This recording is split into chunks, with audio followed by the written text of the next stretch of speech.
ಮಂಗಳೂರಿನಲ್ಲಿ ಇತ್ತೀಚೆಗೆ ನಡೆದ ಹಿಂಸಾಚಾರದ ಹಿಂದೆ ವ್ಯವಸ್ಥಿತ ಷಡ್ಯಂತ್ರ ಪಿತೂರಿ ಇರುವುದು ಸ್ಪಷ್ಟವಾಗಿದೆ.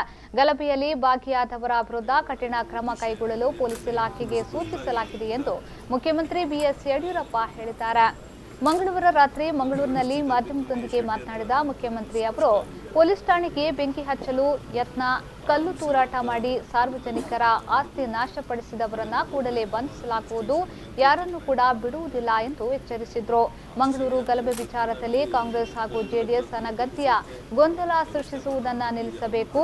ಕರಾವಳಿಯಲ್ಲಿ ಶಾಂತಿ ಕದಡುವ ಪ್ರಯತ್ನ ಮಾಡಿದವರ ವಿರುದ್ಧ ನಿರ್ದಾಕ್ಷಿಣ್ಯ ಕ್ರಮ ಜರುಗಿಸಲಾಗುವುದೆಂದು ಮುಖ್ಯಮಂತ್ರಿ ತಿಳಿಸಿದರು. ಕೈವಾಡ ಇದರ ಉದ್ದೇಶ ಏನಿದೆ ಸ್ಪಷ್ಟ ಆಗಿರೋದ್ರಿಂದ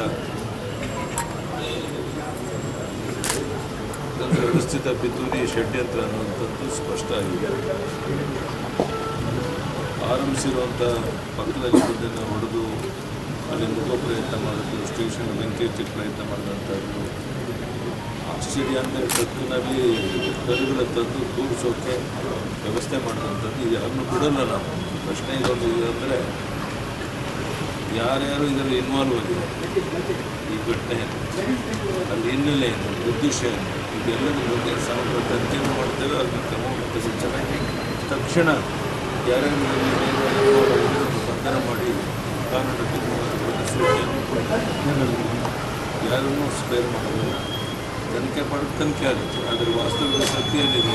ಅದು ಕ್ಷಣ ಮಾಡೋ ಥರ ಮಾಡಿದ್ರೆ ಪೊಲೀಸ್ ಅಧಿಕಾರಿಗಳು ಸೂಚನೆ ಕೊಟ್ಟರೆ ತಕ್ಷಣ ಕಾನೂನು